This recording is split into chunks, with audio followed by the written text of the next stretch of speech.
Ayan, nako, ito nandito ako ngayon. And since kwan ngayon, ang tag dito, balik eskwela ngayon, pasukan na naman, ganyan. Magta-throwback tayo nung nag-aaral pa talaga ako.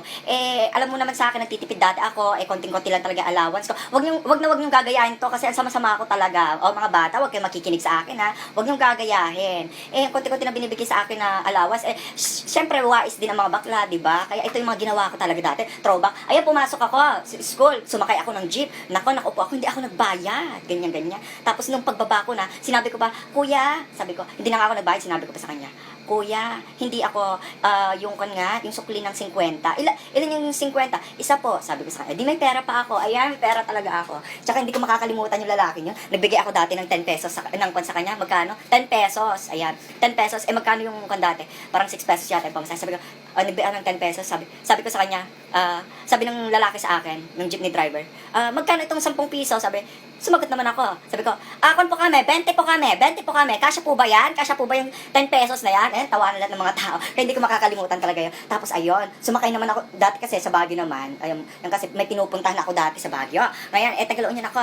Ayun nga, pumunta ako ng Baguio, tapos ayun, nag-date kami, ganyan. Tapos nung pauwi na ako, shit, wala akong pera. Kulang tong pera ko, mga magkano lang yun, mga 50 na lang siguro. Pamasahe, papuntang ko lang, La Union, nasa amin is 100. Nako, 100 ang 90 o 100, ganyan. 50 na lang pera ko, punyeta, sabi ko, yung 50 na yun, hanggang San Fernando City lang.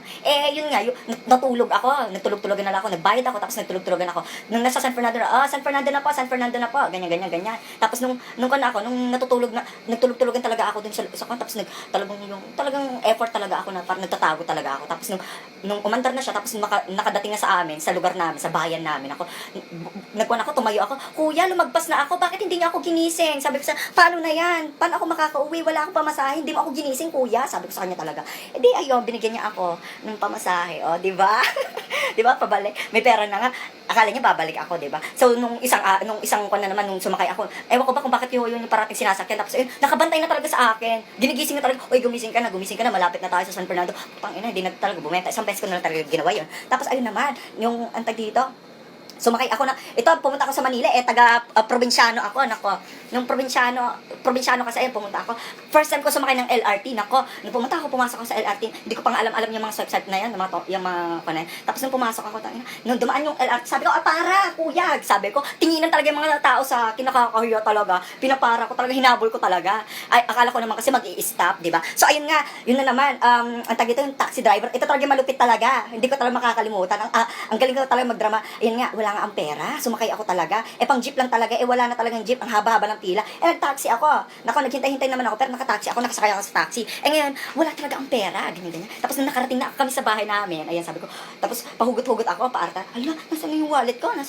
Ganyan. Tapos, kuya, shit, nanakawan ako. Sabi ko, ganyan ako talaga dati.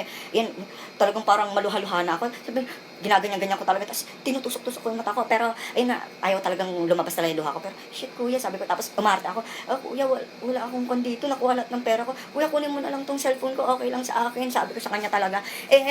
Madrama ako. Alam nga naman, kunin na ko yung cellphone ko. Alam ko naman yun, di ba? Naawa siya na siya sa akin. Nanakaw ka. Hindi, okay lang. Sabi niya sa akin. Bumaba. Kuya, pasensya na. Kuya, kunin ko na lang number mo para bayaran ko next time. Ayun, nakakon ako, di ba? Ang galing-galing ko. Ayun, nagpapakatotoo lang ako. Ginawa ko rin yan. Parang kayo naman, wala kang ginawang kabalustugan tsaka mga katangahan, di ba? Nagpapakatotoo lang talaga ako. Pero wag niyo akong gagayahin, ha? Okay na? Nagkukwento lang ako. Maraming salamat.